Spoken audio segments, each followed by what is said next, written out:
3700 கோடி ரூபாய். ஆமாம், நீங்கள் கேட்டது சரிதான். ஒரு விமானத்தை உருவாக்க இத்தனை ஆயிரம் கோடிகளா?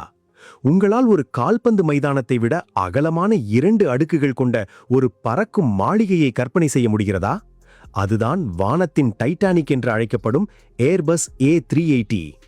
5 நட்சத்திர ஹோட்டல்களில் கூட பார்க்க முடியாத சொகுசு மதுக்கூடங்கள், லக்ஸரி பார்ஸ்கள், வானத்தில் பறக்கும்போதே குளிப்பதற்கான ஷவர் ஸ்பாக்கள், பிரைவேட் சூட்டுகள்.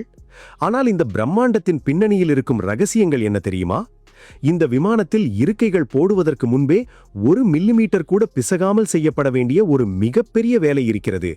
அதுதான் இதன் பெயிண்டிங். பெயிண்டிங்கில் அப்படி என்ன விசேஷம் என்று யோசிக்கிறீர்களா?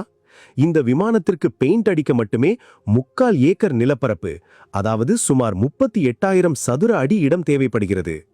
ஜெர்மனியின் ஹாம்பர்க் நகரில் உள்ள ஏர்பஸின் பிரம்மாண்ட பட்டறையில் 2 வாரங்கள் இரவு பகலாக இந்த வேலை நடக்கிறது. இதெல்லாம் முடிந்து விமானம் வெளியே வரும்போது அதில் பூசப்பட்டுள்ள பெயிண்டின் எடை மட்டுமே 531 கிலோகிராம், அதாவது ஒரு நடுத்தர காரின் எடையில் பாதி. ஏன் இவ்வளவு அடுக்குகள் பெயிண்ட்? ஏனெனில் இந்த மாபெரும் பறவை 35,000 முதல் 40,000 அடி உயரத்தில் பறக்கும்போது -60 டிகிரி கடுமையான குளிரையும் தரைப்பகுதியில் 50 டிகிரி சுட்டெரிக்கும் வெப்பத்தையும் தாங்க வேண்டும். கடுமையான புற யூவி கதிர்வீச்சிலிருந்து இதன் அலுமினிய உடலமைப்பை பாதுகாக்கும் கவசம்தான் இந்த வண்ணம். இது வெறும் அழகுக்காக அல்ல, இந்த ராட்சதனின் உயிர் கவசம். இப்போது உங்களை இன்னும் ஆச்சரியத்தில் மூழ்கடிக்கப் போகும் ஒரு விஷயம். இந்த ஏர்பஸ் விமானம் எத்தனை பாகங்களால் ஆனது தெரியுமா? மொத்தம் 4 மில்லியன் சிறிய மற்றும் பெரிய பாகங்கள். உலக வரலாற்றிலேயே மனிதனால் உருவாக்கப்பட்ட மிகச் சிக்கலான இயந்திரம் இதுதான் என்று கூறினால் அது மிகையல்ல. இந்த 4 மில்லியன் பாகங்களும் ஒரே கூரையின் கீழ் தயாரிக்கப்படுவதில்லை. உலகம் முழுவதும் உள்ள 30 நாடுகளை சேர்ந்த 1500 நிறுவனங்கள் இந்த பாகங்களை தயாரித்து வழங்குகின்றன. இதன் பிரம்மாண்ட கார்பன் ஃபைபர் இறக்கைகள் வேல்ஸ் நாட்டிலும், உடற்பாகங்கள் ஜெர்மனி மற்றும் பிரான்சிலும், வால் பகுதி ஸ்பெயினிலும் தயாரிக்கப்படுகின்றன. இதன் இதயமாக விளங்கும் ராட்சத என்ஜின்கள் இங்கிலாந்தின் ரோல்ஸ் ராய்ஸ் அல்லது அமெரிக்க நிறுவனங்களால் உருவாக்கப்படுகின்றன. உள்ளே இருக்கும் எலக்ட்ரானிக்ஸ், டிவிகள், வயரிங் அனைத்தும் ஜப்பான், கொரியா மற்றும் கனடாவிலிருந்து வருகின்றன. யோசித்து பாருங்கள் ஃப்ரெண்ட்ஸ், 30 நாடுகளிலிருந்து வரும் பாகங்கள். இதன் 1 மில்லிமீட்டர் அளவு மாறினாலும் அந்த பாகம் குப்பையாகிவிடும். ஒரு நாட்டிலிருந்து ஒரு திருகு வர தாமதமானாலும் ஒட்டுமொத்த உற்பத்தியும் முடங்கிவிடும். இது எவ்வளவு பெரிய மேலாண்மை சவால்! இந்த விமானத்திற்குள் இருக்கும் ஒட்டுமொத்த கேபிள்களையும் கம்பிகளையும் கழற்றி நேராக நீட்டினால் அதன் நீளம் எவ்வளவு இருக்கும் தெரியுமா? 530 கிலோமீட்டர். அதாவது சென்னையிலிருந்து மதுரை வரை நீட்டலாம். 1,00,000க்கும் மேற்பட்ட கம்பிகளை 40,000 இணைப்பான்களால் துல்லியமாக இணைப்பதுதான் பொறியியலின் உச்சக்கட்டம்.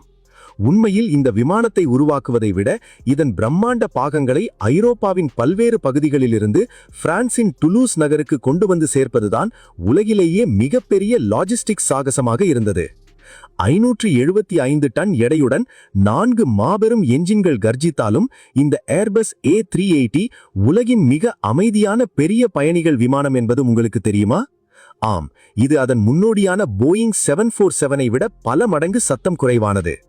லண்டன் ஹீத்ரோ அல்லது சிட்னி போன்ற நகரங்களில் வசிக்கும் மக்கள் இந்த விமானம் டேக் ஆஃப் ஆகும்போது சத்தமே கேட்பதில்லை என்கிறார்கள். விமானிகளுக்கு கூட காக்பிட்டுக்குள் ஒரு நூலகத்தில் இருப்பது போன்ற அமைதி கிடைக்கிறது.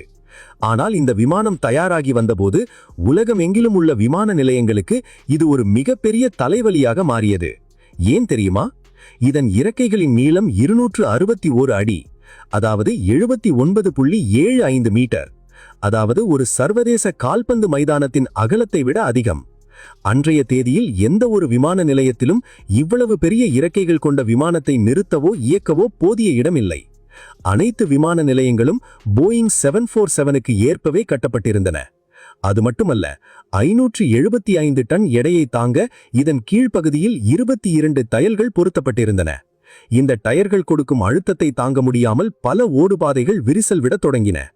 மேலும் இதன் என்ஜின்களில் இருந்து வரும் காற்று எவ்வளவு சக்தி வாய்ந்தது என்றால், ரன்வேயில் இதற்கு பின்னால் 300 அடி தூரத்தில் ஒரு கார் நின்றால் அதை அப்படியே தூக்கி வீசிவிடும். இதன் காரணமாக உலகமெங்கிலும் உள்ள முக்கிய விமான நிலையங்கள் கோடிக்கணக்கான டாலர்களை செலவழித்து தங்களை மாற்றி அமைத்துக் கொள்ள வேண்டியிருந்தது. ரன்வேக்கள் கான்கிரீட் போட்டு பலப்படுத்தப்பட்டன, டாக்ஸிவேக்கள் அகலப்படுத்தப்பட்டன. எமிரேட்ஸ் மற்றும் எதிஹாத் போன்ற நிறுவனங்கள் ஒரே நேரத்தில் 2 தளங்களிலும் அப்பர் மற்றும் லோயர் டெக் பயணிகளை ஏற்றும் வகையில் பிரத்யேக இரட்டை பாலங்கள், டபுள் டெக்கர் ஜெட் பிரிட்ஜஸ் அமைத்தன. லண்டன் ஹீத்ரோவின் டெர்மினல் 5 இந்த விமானத்திற்காகவே பிரத்யேகமாக வடிவமைக்கப்பட்டது. இப்போது நாம் இந்த விமானத்தின் சொகுசு உலகுக்குள் நுழையப் போகிறோம். ஒரு சாதாரண விமானத்தை விட 6900 சதுர அடி கூடுதல் பரப்பளவு கொண்டது இதன் உட்புறம். வானத்தில் பறக்கும் போதே குளிப்பதை பற்றி எப்போதாவது யோசித்திருக்கிறீர்களா? அதை நிஜமாக்கியது எமிரேட்ஸ் ஏர்லைன்ஸ். இதன் மேல்தளத்தில் முதல் வகுப்பு பயணிகளுக்காக 2 பிரம்மாண்ட குளியலறைகள், ஷவர் ஸ்பாஸ் அமைக்கப்பட்டன. அதோடு பிசினஸ் மற்றும் ஃபர்ஸ்ட் கிளாஸ் பயணிகள் ஒன்றாக அமர்ந்து அரட்டையடிக்க உலகத்தரம் வாய்ந்த லெதர் இருக்கைகள் மற்றும் பார் டெண்டர் கொண்ட சொகுசு மதுக்கூடம் அமைக்கப்பட்டது. 2017இல் வந்த மாடல்களில் அடுத்தடுத்த சீட்களை இணைத்து வானிலேயே ஒரு டபுள் பெட் அறையை உருவாக்கும் வசதியும் அறிமுகமானது. ஆனால் எத்திஹாத் ஏர்வேஸ் இதையும் தாண்டி ஒரு புரட்சியை செய்தது. அவர்கள் உருவாக்கியதுதான் தி ரெசிடென்ஸ். இது ஒரு பறக்கும் 3 ரூம் அபார்ட்மெண்ட். ஒரு ஆடம்பர வரவேற்பறை, லிவிங் ரூம், 32 இன்ச் டிவி, ஒரு சொகுசு படுக்கையறை மற்றும் தனிப்பட்ட குளியலறை. 2014இல் அபுதாபியிலிருந்து லண்டன் செல்ல இதன் டிக்கெட் விலை எவ்வளவு தெரியுமா? சுமார் 16 லட்சம் ரூபாய். இந்த பிரம்மாண்ட எடையையும் தண்ணீர் குழாய் அமைப்புகளையும் சுமக்க ஏர்பஸ் A380ஆல் மட்டுமே முடிந்தது. இவ்வளவு வசதிகள், இவ்வளவு பிரம்மாண்டம். அப்படியானால் இந்த விமானம் வரலாற்றில் மிகப்பெரிய வெற்றியை பெற்றிருக்க வேண்டுமே. ஆனால் துரதிர்ஷ்டவசமாக வணிக ரீதியாக இது ஒரு மாபெரும் தோல்வியாக முடிந்தது. ஏன்? இங்கேதான் போயிங் நிறுவனம் ஒரு மிகப்பெரிய செக் வைத்தது. ஏர்பஸ் நிறுவனம் உலகமே பெரிய விமானங்களை நோக்கித்தான் போகிறது என்று நம்பி $25 பில்லியன், சுமார் 2 லட்சம் கோடி ரூபாய் முதலீடு செய்து A380ஐ உருவாக்கியது. இதில் எக்கானமி கிளாஸ் மட்டுமே போட்டால் 853 பேர் பயணிக்கலாம். ஆனால் போயிங் நிறுவனம் இதற்கு நேர்மாறாக யோசித்தது. அவர்கள் போயிங் 787 ட்ரீம் லைனர் என்ற சிறிய எடை குறைந்த 2 என்ஜின்கள் கொண்ட விமானத்தை உருவாக்கினார்கள். விமான போக்குவரத்து சந்தையில் 2 முக்கிய கோட்பாடுகள் உள்ளன. ஒன்று, ஏர்பஸ் நம்பிய ஹப் அண்ட் ஸ்போக் மாடல். அதாவது பயணிகள் அனைவரும் தங்கள் ஊர்களிலிருந்து சிறிய விமானங்கள் மூலம் துபாய் அல்லது லண்டன் போன்ற பெரிய மையங்களுக்கு வந்து அங்கிருந்து A380 போன்ற ராட்சத விமானம் மூலம் தங்கள் இலக்கை அடைவார்கள். போயிங் நம்பியது பாயிண்ட் டு பாயிண்ட் மாடல்.